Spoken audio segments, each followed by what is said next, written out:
हम लोगों ने पिछला वीडियो में क्वेश्चन नंबर 10 तक ऑलरेडी डिस्कस कर चुके थे और आज जो दोस्तों हम लोग को डिस्कस करना है वो आप लोगों का दोस्तों 11 से है। और 11 क्वेश्चन दोस्तों बहुत ही इंपॉर्टेंट है मेरे भाई। 11 नंबर जो क्वेश्चन है मेरे भाई ये बहुत ही इंपॉर्टेंट है मेरे भाई। इस क्वेश्चन को दोस्तों आप लोग सबसे पहले देसी भाषा में समझिए।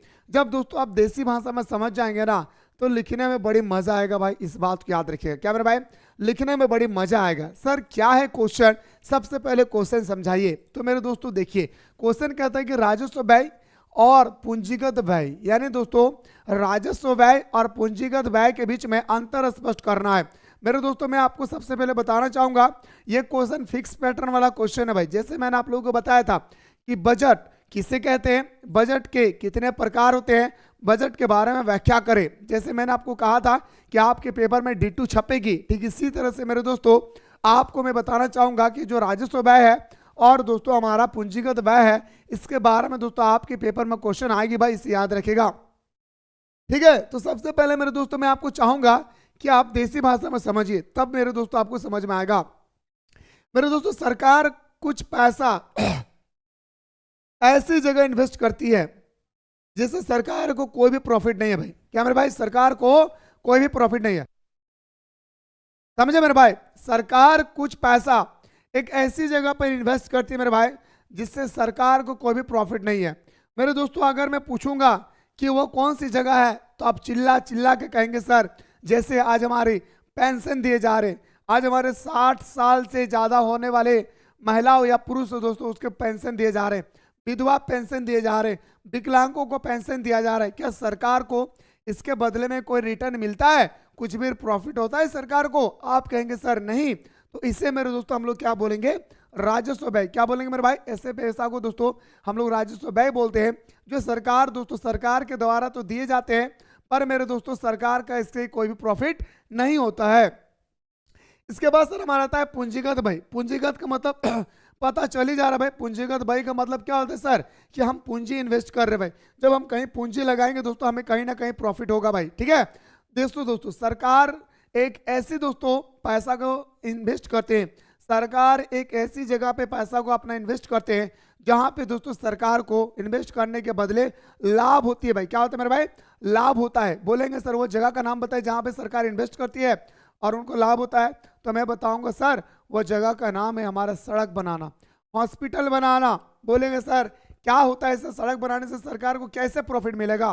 तो मेरे दोस्तों जैसे आपने सड़क बनाई तो सड़क बनाने से मेरे दोस्तों क्या होता है भाई, यातायात का आगमन होती है, व्यापार को बढ़ावा मिलता है। एक जगह का सामान को हम दूसरी जगह पर जाकर लेकर जाते हैं तो सरकार को दोस्तों टैक्स मिलती है। जब सरकार को दोस्तों सड़क व्यवस्था अच्छी बनाएगी तो हम ज्यादा से ज्यादा टैक्स देंगे। क्या मेरे भाई, हम ज्यादा से ज्यादा उसी क्या देंगे भाई, टैक्स देंगे। ठीक है, इसके बाद एक प्रश्न आता है सर कि हमें हॉस्पिटल से सरकार को कैसे प्रॉफिट होगा? मेरे भाई हॉस्पिटल से भी सरकार को प्रॉफिट होती है। बोलेगा सर क्या प्रॉफिट होता है? देखिए दोस्तों हॉस्पिटल बनाएंगे तो स्वास्थ्य व्यवस्था में सुधार होगी। जैसे एग्जांपल दे रहा हूं, मैं इंजीनियर हूं और दोस्तों मुझे कोई बुखार हो गया और हमारे पास कोई दोस्तों इलाज करने का कोई हॉस्पिटल ही नहीं है तो हम क्या करेंगे भाई, मर जाएंगे। ठीक है, लेकिन उसी जगह में दोस्तों अगर हम बात करें, अगर हॉस्पिटल बनाएंगे, सही तरीके से डॉक्टर रहेगी और हम इंजीनियर है तो दोस्तों हमारा जो बीमार हो गया हम तुरंत जाकर हॉस्पिटल में जाएंगे, तुरंत इलाज हो जाएगा और मेरे दोस्तों फिर हम काम करने लगेंगे। समझ रहे बात को? इसी तरह से दोस्तों आप लोग समझिए, मैं आपको समझाया देसी भाषा में। अब आइए बात करते हैं, समझिए मेरे भाई। सरकार द्वारा दो प्रकार का व्यय किया जाता है भाई। सरकार द्वारा दो प्रकार के व्यय किए जाते हैं, एक हमारा सर राजस्व व्यय और एक सर हमारा पूंजीगत व्यय। सरकार द्वारा दो प्रकार का व्यय किया जाता है मेरे भाई। कितने प्रकार का? तो बताएंगे सर सरकार द्वारा दो प्रकार के व्यय किए जाते हैं भाई, एक नहीं बल्कि सरकार के द्वारा दो प्रकार का व्यय किए जाते हैं। कितने प्रकार के मेरे भाई? दो प्रकार का व्यय किया जाता है भाई, एक हमारा राजस्व व्यय, एक हमारा सर पूंजीगत व्यय। आइए सर पहला हम लोग बात करते हैं राजस्व व्यय। वह व्यय जिसमें सरकार व्यय तो करती है, जिसमें व्यय का मतलब होता है दोस्तों क्या, खर्च। वो खर्च सरकार तो करती है भाई, समझिए मेरे भाई, वो खर्च सरकार तो करती है, समझिएगा भाई पॉइंट टू पॉइंट। वह व्यय जिसमें सरकार व्यय तो करती है परंतु इस व्यय में सरकार को कोई देनदारी या संपत्ति बेचने का कोई आवश्यकता नहीं होती है। मतलब सरकार एक ऐसी पैसा को दोस्तों ऐसी जगह इन्वेस्ट करते हैं जिसके रिटर्न में सरकार को कोई भी लाभ नहीं मिलते हैं। ऐसी दोस्तों व्यय को हम लोग क्या बोलेंगे भाई? तो बताएंगे सर ऐसी व्यय को दोस्तों हम लोग बोलते हैं क्या? तो बताएंगे सर हम लोग का राजस्व व्यय। एग्जाम्पल देखिए मेरे भाई, पेंशन हो गया, सरकारी कर्मचारी का वेतन हो गया, प्रत्यक्ष हस्तांतरण हो गई, इससे दोस्तों हम लोग क्या बोलते हैं भाई, राजस्व व्यय बोलते हैं भाई। याद रखिएगा, जिससे पैसा लगाते हैं सरकार को रिटर्न में कुछ नहीं मिलता है, उसे हम लोग राजस्व व्यय बोलते हैं भाई। दूसरा पॉइंट पे आते हैं सर, पूंजीगत व्यय क्या है सर, वह व्यय जिसमें सरकार के व्यय के पश्चात देनदारी सृजन होती है और कुछ संपत्ति बेचने की आवश्यकता होती है, जिसमें दोस्तों सरकार अपने पैसा को इन्वेस्ट करने के बाद जब रिटर्न में दोस्तों सरकार को उसके बदले में प्रॉफिट मिलता है तो उसे हम लोग बोलते हैं भाई संपत्ति भाई। याद रखिए भाई, क्या बोलते हैं भाई, पूंजीगत भाई। क्या बोलते हैं मेरे भाई, पूंजीगत भाई। जैसे जैसे ऋण भुगतान करना, आज दोस्तों मैं गया पोस्ट ऑफिस और मैं पोस्ट ऑफिस से कहूंगा मुझे 1 लाख रुपए का लोन चाहिए, वो कहेंगे ठीक है भाई मैं आपको लोन दे देता हूं, कोई दिक्कत नहीं है, तो आपको इंटरेस्ट देना होगा। मैंने कहा कितना, कोई सालाना 5%, यानी आप हमारे पास अगर 1 लाख रुपए का लोन ले रहे हैं तो आपको अगले साल इसी समय आपको 1,05,000 देना होगा। तो सरकार को क्या मिला भाई, 5,000 क्या हुआ भाई, प्रॉफिट हुआ। सरकार को क्या हुआ मेरे भाई, 5,000 क्या मेरे भाई, प्रॉफिट हुआ। ठीक है, हॉस्पिटल हो गया, सड़क हो गया, आदि मेरे दोस्तों किस में आती है, पूंजीगत व्यय में। बहुत इंपॉर्टेंट क्वेश्चन है मेरे भाई, बहुत इंपॉर्टेंट क्वेश्चन। इसी तरह से दोस्तों एक क्वेश्चन मैं आपको और एनर्जी के साथ बता रहा हूं भाई, गौर से देखिएगा। एक क्वेश्चन दोस्तों आपको और एनर्जी के साथ बता रहा हूं, सुनिएगा। निजी वस्तु और सार्वजनिक वस्तु, पता ही चल रहा है भाई। निजी मतलब हम लोग बोलते हैं ना, हम लोग बोलते हैं बंगाली में निजर बोटर है कारो बापेर नाय, बोलते हैं यानी भाई अमार बोटर है अमार काको दिबो नाय, बोलते हैं यानी भाई। तो मतलब इसका मतलब क्या होता है सर, निजी का मतलब होता है अपना, सार्वजनिक सबका, आपका मेरा हमारा सबका। याद रखिएगा, निजी का मतलब क्या होता है मेरे भाई, निजी का मतलब होता है दोस्तों क्या, सब, सॉरी अपना। ठीक है, निजी का मतलब क्या होता है मेरे भाई, अपना। और सार्वजनिक का मतलब दोस्तों सबका। निजी दोस्तों मेरा फैक्ट्री है, ये मेरा है, मेरा घर है, मेरा है, मेरा गाड़ी है, मेरा है, मेरा साइकिल है, ये मेरा है। यानी दोस्तों निजी का मतलब क्या होता है, जो अपने पैसे से खरीदे और उसका मालिक आप खुद है तो उसे हम लोग निजी संपत्ति बोलते हैं भाई। और सार्वजनिक का मतलब होता है दोस्तों, सार्वजनिक का मतलब होता है दोस्तों ये सरकार के होते हैं भाई। किसका मेरे भाई, सरकार के होते हैं भाई। किसका होता है मेरे भाई, सरकार के होते हैं भाई। ध्यान से देखिए, सरकार का कैसे दोस्तों, सरकार का मतलब दोस्तों सरकार की संपत्ति को हम लोग आम जनता उपयोग करते हैं। जैसे दोस्तों अस्पताल, जब अस्पताल बनाते तो कहते हैं कि मैंने अस्पताल बनाया हूं, किसी का अधिकार नहीं है इलाज कराने का। सड़क बनाते हैं सरकार तो कहते हैं कि इसमें सिर्फ वीआईपी लोग चलेंगे, कोई और लोग नहीं चलेंगे। ऐसा नहीं कह सकते मेरे भाई, वो क्या है भाई, हमारे सार्वजनिक वस्तु है भाई। ठीक है, आइए सर बात करते हैं निजी वस्तु। जो तात्पर्य सामान्यतः ऐसी वस्तु से होती है जिसका मूल्य का भुगतान कर उत्पादन या उपभोग निजी तौर पर किया जाता है। यानी दोस्तों जब हम अपने कोई भी जगह पे दोस्तों जब हम अपने पैसा को किसी भी फैक्ट्री में उपभोग करते हैं, किसी भी फैक्ट्री में दोस्तों हम क्या करते हैं, निवेश करते हैं, और उसका मालिक जब हम खुद कहलाते हैं तो ऐसी व्यवस्था को दोस्तों हम लोग क्या बोलते हैं भाई, निजी वस्तु। क्या बोलेंगे सर हम लोग, निजी वस्तु। एक बाल्टी खरीद के लाएंगे, ये मेरा होगा भाई, ये बोल सकते हैं सर मेरा निजी वस्तु है। ये बोर्ड पढ़ा रहा हूँ भाई, मेरा है भाई, निज का है। ये कैमरा जो आप देख रहे हैं ये मेरा भाई निज का है। समझ रहे बात को। तो देखिए निजी में आप बोल सकते हैं मेरा घर हो गया, है ना भाई, एग्जांपल डालिएगा, फैक्ट्री हो गई भाई, अपना फैक्ट्री। ठीक है, फैक्ट्री हो गया। इसी तरह से दोस्तों सार्वजनिक अगर हम बात करें, ठीक है, ये हमारा निजी हो गया सर। अब हम सार्वजनिक की बात करते हैं। सार्वजनिक वस्तु का तात्पर्य ऐसे वस्तु से होता है जिसका उत्पादन या उपभोग सामूहिक तौर पर सामान्यतः निःशुल्क किया जाता है। दोस्तों हम लोग फ्री में जब किसी भी चीज़ का इस्तेमाल करते हैं तो मेरे दोस्तों हमारा निःशुल्क ही कहलाएगा भाई, है ना। तो हम बोल सकते हैं सर सड़क, क्या हो गया दोस्तों हमारा, जैसे हो गया सड़क, क्या हो गया मेरे भाई, जैसे हमारा हो गया सड़क। जैसे दोस्तों हमारा हो गया सरकारी अस्पताल, जो सब कोई इस्तेमाल करते हैं। दोस्तों जब किसी भी वस्तु का सब कोई इस्तेमाल करे उसे हम लोग सार्वजनिक बोलते हैं। और दोस्तों किसी भी वस्तु का उत्पादन सिर्फ हम खुद करें तो इसे हम लोग निजी वस्तु कहते हैं भाई। मुझे उम्मीद है मेरे दोस्तों कि आपको बड़ी तगड़ा तरीके से समझ में आ गया होगा भाई। ठीक है, अब आइए सर, एक दोस्तों सबसे पहले मैं आप लोगों को दोस्तों न्यूमेरिकल का 4 क्लास दूंगा भाई। टोटल कितना मेरे भाई, 4 क्लास। टोटल मेरे दोस्तों कितना, 4 क्लास होगी। और दोस्तों 15 मार्क्स आपके हाथ में दे दूंगा भाई। कितना मार्क्स, 15 मार्क्स आपके हाथ में दे दूंगा। याद रखिएगा, आप आर्ट्स लिए, कॉमर्स लिए, साइंस लिए दोस्तों, ये मायने नहीं रखता है भाई। बस जो चीज़ मैं बताऊंगा न्यूमेरिकल में कॉन्सेप्ट बाय कॉन्सेप्ट बताऊंगा भाई। एक बार बताना चाहूंगा दोस्तों, याद रखिएगा, पूरे झारखंड की नहीं बल्कि पूरे भारत की बात कर रहा मेरे दोस्तों, कि इकोनॉमिक्स में न्यूमेरिकल का सेट मैं इस तरह बनाया दोस्तों कि क्वेश्चन कहीं से भी आए मेरे दोस्तों इससे बाहर नहीं आएगा। इतना मेहनत करके मैं अपने न्यूमेरिकल का सेट तैयार किया हो भाई। ठीक है, सेट बाय सेट बताऊंगा भाई। ठीक है, आइए सर, सबसे पहले दोस्तों हम लोग जानते हैं भाई, आइए सबसे पहले क्वेश्चन क्या कहता है सर, यदि गुणांक का मूल्य 5 है सर, गुणांक का मतलब होता है दोस्तों क्या कि के बराबर सर हमारा 5 दिया हुआ है, ठीक है, ये हमारे गिवन है भाई, क्या मेरे भाई गिवन है।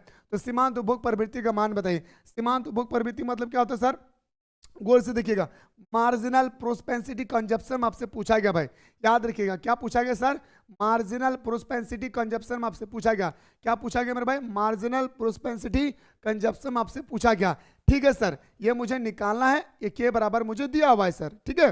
तो मेरे दोस्तों आप लोग अक्सर एक फॉर्मूला पढ़े होंगे भाई, क्या पढ़ेंगे सर, के बराबर 1 माइनस MPC, ये फॉर्मूला दोस्तों आप लोग अपने दिल के दरवाजे पे दोस्तों आप लोग क्या करें, बंद कर ले भाई, ये फॉर्मूला आप लोग क्या करें भाई, आप लोग अपने अपने दिल के दरवाजे पे क्या करें मेरे भाई, बंद कर ले दोस्तों, ठीक है, ध्यान से देखिए भाई। आप दोस्तों के बराबर कितना दिया सर, 4 दिया है, 1 माइनस MPC नहीं पता है सर, MPC का तो वैल्यू ही निकालना है सर, आप क्रॉस मल्टीप्लिकेशन करना है भाई, है ना, क्या करना है भाई, क्रॉस मल्टीप्लिकेशन, क्या करना है मेरे भाई, गौर से देखिएगा, क्रॉस मल्टीप्लिकेशन करना है। जब दोस्तों हम लोग क्रॉस मल्टीप्लिकेशन करेंगे तो इससे दोस्तों इससे गुना करेंगे तो 4 - 4 MPC आएगा या नहीं, बराबर से हमारा 1 आएगा, बोलेंगे सर बिल्कुल आपने सही कहा। मेरे दोस्तों मैं यहाँ से बोलूंगा ना भाई कि आप 4 को कॉमन ले ले, 4 दोनों में आ रहा है, 4 को कॉमन ले ले, क्या आएगा 1 माइनस MPC आएगा या नहीं भाई, आप कहेंगे सर बड़ी तगड़ा तरीके से सर आप समझाएं सर, बहुत मजा आएगा सर, क्यों, क्योंकि 4 को दोस्तों हम इससे मल्टीपल किए तो 4 माइनस, देखिए 4 को 1 से मल्टीपल करेंगे 4 को दोस्तों MPC से करेंगे तो हमारा 4 MPC आ गया भाई, डाउट नहीं, डाउट है सर। इसी तरह से 1 को दोस्तों अगर 1 से करेंगे तो 1 ही आएगा। अब देखिए 4 को कॉमन ले लिए भाई तो मेरे दोस्तों वहां पे 1 बचा। अब देखिए दोस्तों ये जो हमारा 4 है भाई ये हमारा मल्टीपल है, उस भाग जाएगा तो कितना होगा भाई, डिवाइड में होगा, तो 1 माइनस MPC बराबर 1/4 आएगा भाई, क्या मेरे भाई 1/4 आएगा भाई, क्या आएगा मेरे भाई 1/4 आएगा भाई, ठीक है। अब देखिए मेरे दोस्तों अब 1 माइनस MPC जब दोस्तों हम लोग 4 को अगर 1 से डिवाइड करेंगे, 4 को हम लोग 1 से डिवाइड करेंगे तो 0, 4 दूनी 8, ठीक है, 0 तो 4 5 20, यानी कितना आया सर हमारा, तो बताएंगे सर 0.25, कितना है मेरे भाई 0.25, तो मोहब्बत से लिखिए सर यहाँ पे 0.25, कितना लिखेंगे सर 0.25, ओके सर। देखिए मेरे भाई माइनस MPC बराबर 0.25, ये प्लस है सर, उधर जाएगा तो क्या होगा सर माइनस में होगा, उसको दोस्तों उधर भेज देते हैं 1। देखिए दोस्तों माइनस MPC, क्या मेरे भाई MPC, इसको इससे घटाते हैं भाई, कितना हो जाएगा सर 0.75, कितना होगा मेरे भाई 0.75, क्या होगा मेरे भाई 0.75, लेकिन माइनस में आएगा भाई क्योंकि 1 बड़ा है, तो माइनस और माइनस मेरा कैंसिल हो गया, यानी सर हम बोल सकते हैं कि MPC बराबर कितना आ गया सर 0.75, याद रखिए भाई MPC बराबर कितना आ गया मेरे भाई 0.75, याद रखिए दोस्तों, यहाँ पे ध्यान नहीं देंगे भाई, ठीक है। M बराबर कितना आ गया मेरे भाई, ओ सॉरी हम 4 बैठा दिया भाई, आई एम रियली सॉरी भाई, मैं 4 बैठा दिया भाई, सॉरी। आप लोग इसको कैलकुलेशन कर लेंगे, मैंने 4 बैठा दिया भाई, गलती हमारा कहीं पे नहीं भाई, मैंने सिर्फ सिंपल में क्या किया मेरे भाई 4 बैठा दिया भाई, बस मैंने गलती से दोस्तों यहाँ पे 4 बैठा दिया, आपके यहाँ पे 5 दिया हुआ था, आप आसानी से कर लेंगे भाई। जब 4 का हम लोग निकाल सकते हैं मेरे भाई तो 5 का तो हम लोग इजीली से निकाल सकते हैं भाई, तो आप लोग मेरे दोस्तों प्रैक्टिस कर लीजिएगा, आंसर आपका 0.8 आएगा मेरे दोस्तों, इसको क्वेश्चन पे आप लोग गौर करेंगे भाई, ठीक है। चलिए सर आगे बढ़े, बहुत इंपॉर्टेंट, और टेंशन नहीं लेना भाई, मैं तो इस चैप्टर से रिलेटेड एकदम सेपरेट सा क्वेश्चन तैयार किया हूं मेरे भाई, जहां पे मैं आपको स्टेप बाय स्टेप बताऊंगा मेरे भाई, टेंशन थोड़ा सा भी नहीं लेना है। बस गलती कहाँ हुआ है कि मेरे दोस्तों जहां 5 था मैंने 4 बैठा दिया भाई, आपको दोस्तों यहीं पे कर लेना मेरे दोस्तों, जहां जहां 4 है वहां 5 कर लेंगे, लास्ट में आंसर मेरे दोस्तों आपका 0.8 आएगी भाई, ठीक है। चलिए सर अब दोस्तों मैं बात कर रहा था जहां पे उसी टॉपिक पे दोस्तों हम लोग लौट कर आते भाई। देखिए अगला क्वेश्चन पे आते सर, भुगतान शेष क्या है मेरे भाई, भुगतान शेष और दोस्तों व्यापार शेष में अंतर स्पष्ट करें। बहुत इंपॉर्टेंट क्वेश्चन है मेरे भाई, ये भी क्वेश्चन आपके एग्जाम में दोस्तों D2 छपेगी भाई, बहुत इंपॉर्टेंट क्वेश्चन है, इसके हम लोग जितना तारीफ करें भाई। देखिए दोस्तों सबसे पहले हम लोग व्यापार शेष की बारे में बात करते हैं, तो मेरे भाई पहला पॉइंट, व्यापार शेष एक देश के आयात और निर्यात का अंतर है भाई, यानी दोस्तों मैंने कितना सामान बेचा और कितना सामान को मैंने लाया, समझिए बात को, कितना सामान को मैंने बेचा और कितने सामान को मैंने लाया, इसके अंतर को दर्शाता है भाई कौन, तो हमारा व्यापार शेष, समझिए बात को मेरे दोस्तों। मैं कितना रुपए विदेश से सामान बेचा और कितना रुपए वहां से सामान खरीद के लाया, इसी के अंतर को दोस्तों हम लोग क्या बोलते हैं भाई, व्यापार शेष। ठीक है, व्यापार शेष। तो व्यापार शेष एक देश के आयात और निर्यात का अंतर होता है। एक देश के आयात और निर्यात का क्या होता है मेरे भाई, अंतर होती है। ये अनुकूल तथा प्रतिकूल होता है भाई। ये दोनों तरह से क्या होता है दोस्तों, हमारा जो व्यापार शेष होता है ये अनुकूल और प्रतिकूल दोनों होता है भाई। क्या होता है मेरे भाई, ये हमारा अनुकूल और प्रतिकूल दोनों होता है भाई। कौन, हमारा व्यापार शेष। ठीक है, तीसरा पॉइंट पर आते हैं सर, इसके प्रतिकूल होने पर इसमें समायोजना की कोई आवश्यकता नहीं होती भाई। समायोजना मतलब कोई भी योजना की कोई आवश्यकता नहीं होती भाई, याद रखिएगा। इसमें किसी भी प्रकार की कोई भी योजना की आवश्यकता नहीं पड़ती है भाई। इसमें किसी भी प्रकार की कोई भी योजना की आवश्यकता नहीं पड़ती है भाई, इस बात को आप लोग याद रखिएगा भाई। ठीक है, चलिए सर अगला पॉइंट पे आते हैं दोस्तों, भुगतान शेष के बारे में। किसके बारे में मेरे भाई, भुगतान शेष के बारे में आते हैं सर। क्या मेरे भाई, भुगतान शेष के बारे में आते हैं। पहला पॉइंट देखिए दोस्तों, भुगतान शेष में आयात एवं निर्यात के दृश्य और अदृश्य तथा अन्य सभी लेन देन का लेखा जोखा होता है। दृश्य और अदृश्य, विदेशी और दोस्तों देसी सभी सामानों का दोस्तों क्या होता है, इसमें लेखा जोखा होता है। विदेशी और देसी सभी सामानों का दोस्तों क्या होता है, इसमें लेखा जोखा होता है भाई। फिर से सुनिए, विदेशी और देसी सभी सामानों का क्या होता है मेरे दोस्तों, इसमें लेखा जोखा होता है भाई। ठीक है, दूसरा पॉइंट पे बात करते हैं, ये हमेशा संतुलन रूप में प्रदर्शित किया जाता है। इसमें दोस्तों हमेशा क्या होता है भाई, संतुलन रूप में प्रदर्शित किया जाता है। यानी दोस्तों ये पूरी तरह से इक्वेलेशन होता है सर, बैलेंस होती है भाई। ठीक है, 5 रुपये इन्वेस्ट किया तो 5 रुपये का प्रॉफिट होगा। ठीक है, मतलब 5 रुपये इन्वेस्ट किया तो 5 रुपये मुझे मिलेगी भाई। ठीक है, इसलिए इसको अधिकतर दोस्तों हमारा जो भुगतान शेष होता है ना भाई, बैलेंस ही होती है भाई। ठीक है, अगला पॉइंट देखिए, भुगतान शेष को समायोजन करना पड़ता है। और दोस्तों भुगतान शेष को दोस्तों हम लोग किसी भी योजना के अंदर में शामिल भी कर सकते हैं। कोई भी समायोजन हो दोस्तों उसमें हम लोग आसानी दोस्तों शामिल कर सकते हैं भाई। ठीक है, ये बहुत इंपॉर्टेंट है दोस्तों, इस क्वेश्चन को आप लोग याद रखिएगा, बहुत इंपॉर्टेंट है मेरे भाई। Top of the most important question के अकॉर्डिंग ये आता है भाई। एक वस्तु की पूर्ति, ये क्वेश्चन आपको नहीं करना भाई। ठीक है, ये क्वेश्चन आपको नहीं करना भाई। चलिए दोस्तों, ये क्वेश्चन है पूर्ण प्रतियोगिता बाजार के 3 विषय। अरे बाप रे बाप, ये क्वेश्चन तो एकदम छप गया भाई, यकीन मानिए। अगर आपको बिलीव नहीं हो रहा है तो जैक बोर्ड जाइए मेरे दोस्तों, ये क्वेश्चन छप चुका है भाई। जी हाँ, ये जिस क्वेश्चन के बारे में अभी हम लोग बात करें ना भाई, ये क्वेश्चन पूरी तरह से मेरे भाई क्या हुआ है भाई, छप चुका है भाई। ये क्वेश्चन पूरी तरह से आपके पेपर में दोस्तों क्या हुआ भाई, छप चुका है। आपको बिलीव नहीं होता है तो जैक बोर्ड जाइए और देख कर आइए भाई। देखिए दोस्तों, मैं आपको कुछ पॉइंट बता रहा हूँ, थोड़ा सा ध्यान देंगे। कुछ क्वेश्चन बता रहा हूँ, पूर्ण प्रतियोगिता। ठीक है, एक होता है सर हमारा पूर्ण प्रतियोगिता, एक अधिकार बाजार। ये क्वेश्चन कोई ऐसा साल ना हो मेरे भाई जहां पे ये क्वेश्चन पूछा ना गया है। समझे बात को, याद रखिए मैं क्या बोल रहा भाई, कि हमारा पूर्ण प्रतियोगिता बाजार या दोस्तों एक अधिकार बाजार, ये दोनों क्वेश्चन कोई ऐसा साल ना हो मेरे भाई जहां पे ये क्वेश्चन ना पूछा गया है। हर साल मेरे दोस्तों ये क्वेश्चन बार बार रिपीट होती है, इसलिए ये 2 क्वेश्चन को आप लोगों को फिक्स कर लेना है। जैसे दोस्तों जब मैं बैंकिंग सिस्टम आप लोगों को स्टडी करा रहा था तो मैंने आपको बताया था केंद्र बैंक फिक्स है, व्यापारी बैंक फिक्स है। कर, कर किसे कहते हैं, कर के कितने प्रकार है, प्रत्यक्ष कर और अप्रत्यक्ष कर, डायरेक्ट और इनडायरेक्ट टैक्स के बारे में एकदम फिक्स है भाई। इकोनॉमिक्स लिए तो इसका मतलब घबराना नहीं है भाई, बस जो फिक्स पैटर्न वाला क्वेश्चन है इस पर आप लोग ज्यादा फोकस करिएगा भाई। ठीक है, जो मैं आपको अभी क्वेश्चन बताया हूं भाई, इस पर आपको ज्यादा फोकस करना है भाई। ठीक है, आइए सर सबसे पहले दोस्तों आपको बताना चाहूंगा, ध्यान से देखिए। एक होता है सर पूर्ण प्रतियोगिता की 3 विशेषता क्या है, क्रेता और विक्रेता की अधिक संख्या होती है भाई। याद रखिएगा, इसमें क्रेता और विक्रेता की संख्या बहुत ज्यादा होता है भाई, याद रखिएगा, बहुत इंपॉर्टेंट भाई। अभी मेरे दोस्तों मैं आपको याद करवा देता हूं और 3 मार्क्स आपको मैं दिला के जाऊंगा अभी। देखिए मेरे दोस्तों, मैं 3 मार्क्स आपको अभी दिला के जा रहा हूं भाई, गौर से देखिए क्या पढ़ना है भाई। पूर्ण प्रतियोगिता बाजार में क्रेता और विक्रेता का बहुत अधिक संख्या होती है भाई। पहला पॉइंट याद रखिएगा, कितना सिंपल है सर, कि क्रेता तथा विक्रेता की बहुत ज्यादा संख्या होती है भाई। समझे, फिर से सुनिए, क्रेता और विक्रेता का बहुत अधिक संख्या में होती है भाई। ठीक है, आइए सर दूसरा, पूर्ण प्रतियोगिता में क्रेता तथा विक्रेता को बाजार दशा का पूर्ण ज्ञान होती है। और दोस्तों क्रेता हो या विक्रेता हो, बाजार में प्रवेश करने से पहले पूर्ण ज्ञान होती है। मैं बेचने के लिए जा रहा हूं या दोस्तों मैं सामान खरीदने के लिए जा रहा हूं, इसके बारे में मुझे पूर्ण ज्ञान होती है। समझिए, पहला पॉइंट मैंने क्या बताया सर, कि पूर्ण प्रतियोगिता बाजार में बहुत सारे क्रेता बहुत सारे विक्रेता होते हैं भाई। क्या मेरे भाई, बहुत सारे क्रेता और बहुत सारे विक्रेता होती है। फिर मैंने क्या बताया सर कि पूर्ण प्रतियोगिता बाजार में क्रेता हो या विक्रेता हो, बाजार में प्रवेश करने से पहले उनके पास पूर्ण ज्ञान होती है भाई। क्या होती है? पूर्ण नॉलेज होता है भाई। ठीक है। तीसरा पॉइंट क्या है सर? सभी विक्रेताओं द्वारा बाजार में बेची गई जाने वाली इकाई एक समान होती है। और दोस्तों जितने सारे बाजार में विक्रेता होती है, जितने सारे दोस्तों सामान बेचने वाले होते हैं, सारे सामान बेचने वाले के पास दोस्तों एक ही किस्म के सामान होते हैं भाई। क्या मेरे भाई? एक ही किस्म के सामान होते भाई। अगर हम आटा बेच रहे तो मेरे बगल में भी आटा बेचेगी, मेरा बगल में भी आटा बेचेगी। समझ रहे बात को ना? तो दोस्तों पूर्ण प्रतियोगिता बाजार में बाजार के सारे विक्रेताओं के पास सामान एक जैसा होता है भाई। एकदम साधारण भाषा में समझिए दोस्तों, कोई हौच-पौच नहीं है भाई। रट्टा मत लगाइए मेरे भाई, समझने की प्रयास कीजिएगा। क्या बताया सर? पहला सर आपने बड़ी सुंदर तरीके से बताया कि पूर्ण प्रतियोगिता बाजार में क्रेता और विक्रेता की संख्या बहुत अधिक होती है।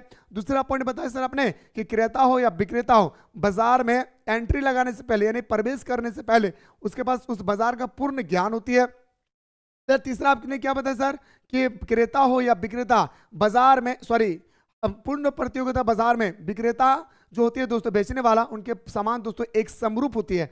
अगर हम आलू बेच रहे हैं तो मेरा बगल वाला भी आलू बेचेंगे, उनके बगल वाला भी दोस्तों क्या बेचेंगे? आलू ही बेचेंगे। समझ रहे बात को? चलिए गुरुजी अगला पॉइंट पे आते सर। ये क्वेश्चन समझ में आ गया भाई? अगला क्वेश्चन देखिए सर, राष्ट्रीय आय क्या है? राष्ट्रीय आय की गणना की दो विभिन्न विधि को समझाए मेरे भाई। आइए सर राष्ट्रीय आय के बारे में बात करते हैं। सबसे पहले तो आप लोग एक मेरे दोस्तों क्वेश्चन जानिए। क्या क्वेश्चन जानना है ये भी मैं बताना चाहूंगा। आपको पता होना चाहिए दोस्तों कि हम राष्ट्रीय आय को किस किस विधि से माप सकते हैं। ऑब्जेक्टिव में भी पूछेगी और 2 मार्क्स में भी दोस्तों ये क्वेश्चन आता है भाई। कितने मार्क्स में? 2 मार्क्स में भी दोस्तों ये क्वेश्चन आता है भाई, याद रखिएगा। देखिए दोस्तों पहला आपको बताना है आय विधि। क्या बताना है सर? आय विधि, उत्पादन विधि और व्यय विधि। 3 विधि होता है दोस्तों हमारा राष्ट्रीय आय की गणना करने का विधि, याद रखिएगा भाई। ठीक है। देखिए किसे कहते हैं दोस्तों राष्ट्रीय आय? ठीक है सुनिएगा। National income. What is national income?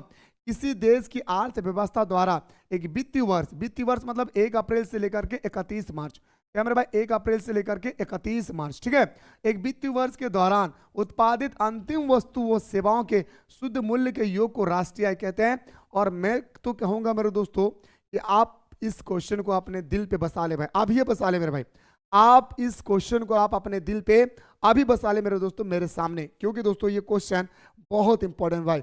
इस क्वेश्चन को हम लोग जितना तारीफ करें मेरे दोस्तों उतना कम है मेरे दोस्तों। इस बात को आप लोग याद रखिएगा भाई, समझिए बात को सर। क्या मैंने कहा कि किसी देश की अर्थव्यवस्था द्वारा एक वित्तीय वर्ष किसे कहते हैं सर? तो बताएंगे सर 1 अप्रैल से लेकर के 31 मार्च तक, यानी 1 साल के अंदर में दोस्तों कितने रुपया का इन्वेस्ट किए और कितना रुपया आया, इसी को दोस्तों हम लोग राष्ट्रीय आय कहते हैं। थोड़ा सुनिएगा फिर से मेरे दोस्तों। ठीक है। किसी देश की अर्थव्यवस्था द्वारा एक वित्तीय वर्ष के दौरान उत्पादित अंतिम वस्तु व सेवाओं के शुद्ध मूल्य के योग को राष्ट्रीय आय कहते हैं। क्या कहते हैं मेरे भाई? शुद्ध मूल्य के योग को नेशनल इनकम कहते हैं। इनमें विदेशों से अर्जित शुद्ध साधन आय भी शामिल होता है। मतलब विदेशों से दोस्तों कुछ ऐसी मैंने सामान खरीदा जो शुद्ध इनकम है भाई। कोई दोस्तों हमारा यहाँ पे क्या है भाई? 2 नंबर नहीं है भाई। क्या मेरे भाई? कोई भी 2 नंबर नहीं है यहाँ पे, ये बात आप लोग याद रखिएगा भाई। ठीक है, समझिए भाई। तो इसमें विदेशों से अर्जित शुद्ध आय, शुद्ध साधन आय भी शामिल होते हैं। राष्ट्रीय आय का लेखांकन संबंधित अवधारणा सर्वप्रथम साइमन कुजनेट्स द्वारा प्रतिपादित किया गया था। सबसे पहले कॉपी में लिखिएगा प्लीज, आप लोगों से रिक्वेस्ट है भाई कि राष्ट्रीय आय का पिता किसे कहा जाता है भाई? राष्ट्रीय आय का पिता किसे कहा जाता है? कॉपी पे लिखिए मेरे दोस्तों, प्लीज आप लोग अपने कॉपी पे जल्दी से लिख लीजिएगा। तो बताएंगे सर राष्ट्रीय आय का लेखन संबंधित अवधारणा सर्वप्रथम साइमन कुजनेट्स द्वारा प्रतिपादित की गई है। राष्ट्रीय आय के मापने की 3 विधि होती है सर, आय विधि, उत्पादन विधि, व्यय विधि। आप सर ये क्वेश्चन 1-2 मार्क्स का नहीं आएगा भाई, 5 मार्क्स का आएगा कि राष्ट्रीय आय क्या है, राष्ट्रीय आय की मापने की क्या क्या विधियां हैं, उल्लेख करें। क्या मेरे भाई? उल्लेख करें। आपके पेपर में दोस्तों D2 छपी भाई, जैसे मैं अभी आपके सामने बात कर रहा हूं। आइए सर राष्ट्रीय आय की गणना की विधि, आय विधि। पहला हम लोग बात करते हैं सर आय विधि। आय विधि का अंतर्गत राष्ट्रीय आय की गणना उत्पादक आय विधि के अंतर्गत राष्ट्रीय आय की गणना उत्पाद कारकों के लिए भुगतान के आधार पर किया जाता है। राष्ट्रीय आय की गणना के लिए विभिन्न क्षेत्रों में कार्यरत व्यक्ति तथा व्यवसाय उपकरणों की शुद्ध आय का योग प्राप्त किया जाता है। यही सभी उत्पादन साधनों का योग होता है। इस योगफल, दोस्तों यहाँ पे एक्चुअली सटीक उत्तर नहीं दिया हुआ है, ठीक है, शायद नहीं दिया हुआ है भाई। इसके बारे में दोस्तों बात कर रहा हूँ भाई।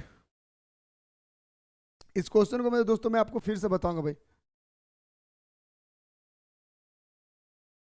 ठीक है। इस क्वेश्चन के बारे में मेरे दोस्तों मैं आपको फिर से समझाने की कोशिश करूंगा भाई। कौन क्वेश्चन था भाई? राष्ट्रीय है ना, तो भाई राष्ट्रीय है।